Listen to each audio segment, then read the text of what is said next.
पंकज जी, जब आप गजल की दुनिया में आए या म्यूजिक की दुनिया में फॉर एग्जांपल आए और जब आपका अराइवल हुआ तो आप बहुत ही लोकप्रिय हो गए थे with in a short span of time.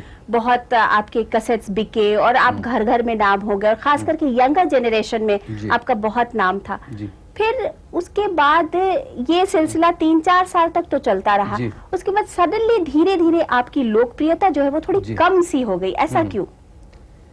मैं समझता हूं कि आपका सवाल जायज है, आप जो कह रही हैं, लेकिन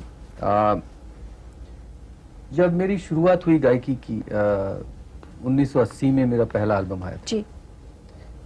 जैसे आपने कहा कि पदार्पण जब मैंने कदम रखे इस क्षेत्र में, तो मेरा नाम, पहले एल्बम का नाम भी वैसा ही था, it was called Aahat. Yes. तो उसी तरह से मैं I had entered the whole field कि मैं कोई हंगामा करके नहीं आया था, धीरे से जैसे होता है आजकल के बहुत शोर शराबा होता है और बाद में पता चलता है कि कुछ नहीं है, शोर शराबा ही है।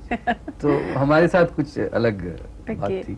81 में मेरा एक एल्बम आया मुकर्रर, और उसके बाद जितने एल्बम्स आए मेरे, महफिल, नायाब, आफरीन, मेरे ख्याल से सेल्स के कोई ऐसे रिकॉर्ड्स नहीं है कि जो मैंने ब्रेक न किए हो। जहां तक मेरी मकबूलियत, मेरी प्रसिद्धि या तो मेरी शोहरत का सवाल है, मैं समझता हूं कि अगर आप ग्राफ देखें मेरी शोहरत का या तो पॉपुलैरिटी का, तो 80 से the graph went up all the way and till 90 I remember कि I never ever looked back in terms of my popularity. But 90 के बाद क्या हुआ कि एक फिल्म आई आशिकी, उसका म्यूजिक बहुत मकबूल हुआ, बहुत पॉपुलर हुआ, और आशिकी के बाद एक ट्रेंड शुरू हुआ, जो ट्रेंड था कि फिल्मों में गजल नुमा गीत ले आना। तो धीरे धीरे सिनेमा में जब ये म्यूजिकल्स बनने लगे तो जाहिर है कि the attention started getting divided, people started giving attention to cinema music also. तो उस वजह से जाहिर है कि गजल गायन जो पूरा है, गजल गायकी का पूरा क्षेत्र है, it slowly started taking a back seat. तो उसमें मैं भी, उस गाड़ी में मैं भी सवार हूं जिसमें मेरे दूसरे कंटेम्पररी भी हैं। तो 90 से मेरे ख्याल से थोड़ा सा ये दौर शुरू हुआ। Okay, I agree what you are saying. आपके साथ या थोड़े से आपसे सीनियर होंगे जगजीत सिंह साहब, है ना?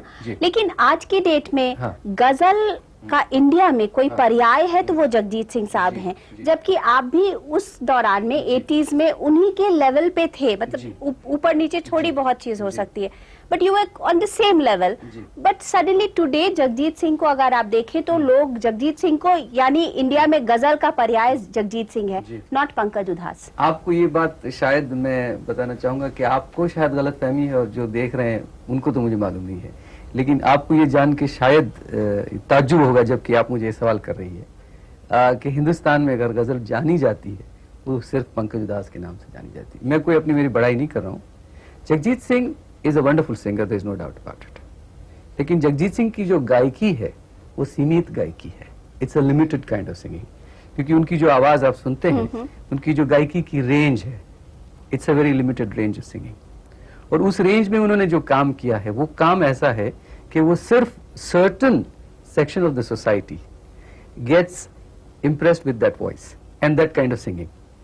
जहां तक पंकज उधास का ताल्लुक है, पंकज उधास ने एक जिंदगी में मिशन शुरू किया था व्हेन आई स्टार्टेड सिंगिंग गजल। और आप किसी से भी पूछे कि भाई गजल गायकी में आप किसको पसंद करते हैं, किसको सुनते हैं, एक छोटे बच्चे को भी पूछ लीजिए तो वो कहेंगे चिट्ठी आई है पंकज उधास। आज पंकज उधास की शक्ल सारी दुनिया पहचानती है, रास्ते चलते एक बच्चा भी पहचान लेता है कि ये आदमी वही है पंकज उधास जो गजल गाता है। जगजीत सिंह चले जाए तो शायद he goes unnoticed, nobody knows that he is walking on the road. The point is, मेरा कहना क्या है कि जहां तक मेरा सवाल है, मैंने इस संगीत को लोगों तक पहुंचाने का काम किया है। आप ये कहना चाह रहे हैं कि मासेस के लिए गजल आपने गाया है और क्लासेस के लिए गजल जगजीत सिंह ने गाया है। जगजीत सिंह ने भी बहुत सारी मासेस के लिए चीजें गाई हैं, ऐसी बात नहीं है, आहिस्ता आहिस्ता और ये वो सब बहुत चीजें गाई उन्होंने, ऐसी बात नहीं। But the point is that आपकी जो वो एक मार्केटेबिलिटी या जो so called acceptance as number 1, so why should I go into this number 1 and number 2 situation? I think I may be parallel to Jagjit Singh, I might be even better than Jagjit Singh. I mean, it all depends. Tomorrow if you went out and took a survey from Marg, so you might find out that who's more popular or who's number 1.